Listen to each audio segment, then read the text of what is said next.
Swaraj India party के दिल्ली प्रदेश उपाध्यक्ष ने कहा कि क्षेत्र का विकास ना हो तो सबसे बड़ा दोषी सत्ताधारी नेता है। संवाददाता दिनेश भारद्वाज की report, Delhi Patel Nagar. Swaraj India party के दिल्ली प्रदेश उपाध्यक्ष एसके चौबे ने विपक्षी पार्टियों पर निशाना साधते हुए कहा कि क्षेत्र का विकास ना हो तो सबसे बड़ा सत्ताधारी नेता उसका दोषी है। दिल्ली सरकार के झूठे वादों पर दिल्ली सरकार को घेरते हुए उन्होंने कहा कि दिल्ली सरकार ने पिछले चुनाव के दौरान हर घर को नल देने का वादा किया था, लेकिन सारा वादा झूठा निकला। मीडिया से वार्तालाप के दौरान एसके चौबे ने कहा कि पटेल नगर बलजीत नगर की जनता के साथ कंधे से कंधा मिलाकर हर कार्य करने के लिए तैयार हूं। जनता घर से निकले और मुझे सपोर्ट करे, तभी जनता के हक की लड़ाई लड़ पाऊंगा। उधर विपक्षी पार्टियों में घबराहट बढ़ गई है स्वराज इंडिया पार्टी का बढ़ता ग्राफ देखकर। कि स्वराज इंडिया पार्टी के लोग लगातार इस मुद्दे को उठा रहे हैं, लगातार पानी के लिए संघर्ष कर रहे हैं, लगातार लोगों के लिए जल बोर्ड के अधिकारियों से संपर्क कर रहे हैं, उनसे मीटिंग कर रहे हैं। ये ना हो भाई, इसमें मैं श्रेय लेने की बात नहीं करता। श्रेय आप ले लो, श्रेय केजरीवाल जी ले ले। 4 चुनाव केजरीवाल जी रामलीला पार्क में आकर के नेहरू नगर मंडी में बढ़ता है। 4 चुनाव उन्होंने नल से जल देने के लिए लड़ चुके हैं। इस किल्लत के लिए असली गुनहगार कौन है? इस सत्ताधारी लोगों का।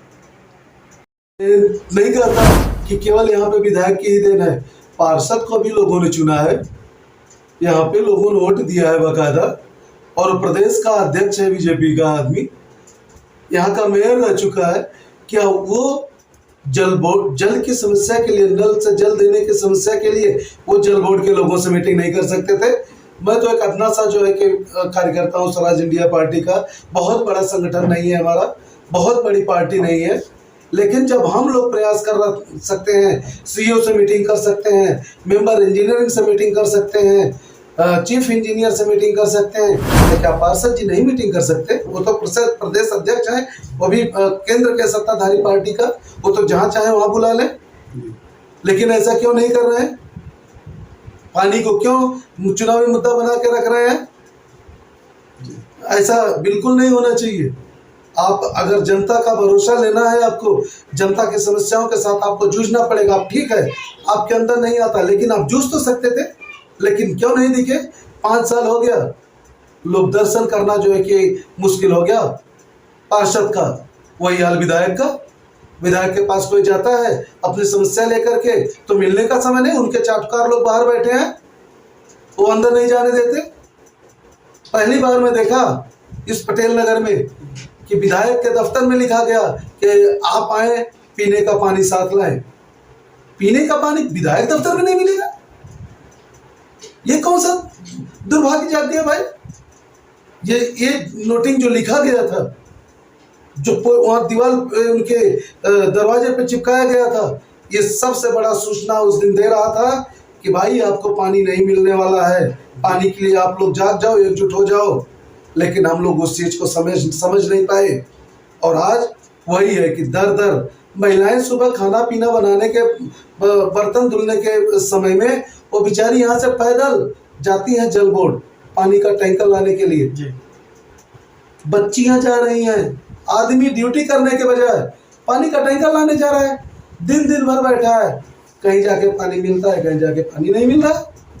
पानी के लिए हम गंगा जमुनी तहजीब में रहते हैं भैया, यहाँ पे पानी की कमी हो गई, यहाँ पे केवल इच्छा शक्ति की कमी हो गई, और ये चुनावी मुद्दा जो एक बना के रख दिया गया। मैं भरोसा दिलाता हूँ जनता को, एक बार भरोसा तो करना पड़ेगा। आपने इन नेताओं पे भरोसा करके देख लिया, आपके बीच में लगातार जो आपके समस्याओं को जानता है, समस्याओं के लिए संघर्ष कर रहा है, एक बार उस पर भरोसा करके देखिए, आपके भरोसा रहेगा। एक आखिरी सवाल चौबे जी, कि अगर आपको जनता ने अवसर दिया तो निगम के चुनाव में आप इस समस्या को कहीं चुनावी मुद्दा तो नहीं रहने देंगे, या जनता की सेवा करेंगे? मैंने आपको बताया कि हमारा एक ही मकसद है, हमारे संगठन का एक ही मकसद है, हमारे साथियों का एक ही मकसद है, चाहे वो टीम फाटक संघर्ष समिति के लोग हों, चाहे वो स्वराज इंडिया पार्टी के लोग हों। हमारा एक ही मकसद है कि हमारे क्षेत्र में हमारे यहाँ का जो मेन समस्या है, जो मेन चुनावी मुद्दा बना करके इन राजनीतिक दलों द्वारा रख दिया गया, उन चुनावी मुद्दों को खत्म करना है। आज हम पानी में उलझे हुए हैं, हम नहीं बात कर पा रहे हैं कि हमें अच्छे विद्यालय की आवश्यकता है, हमें एक अच्छे डिस्पेंसरी की आवश्यकता है, हमें जो है कि यहाँ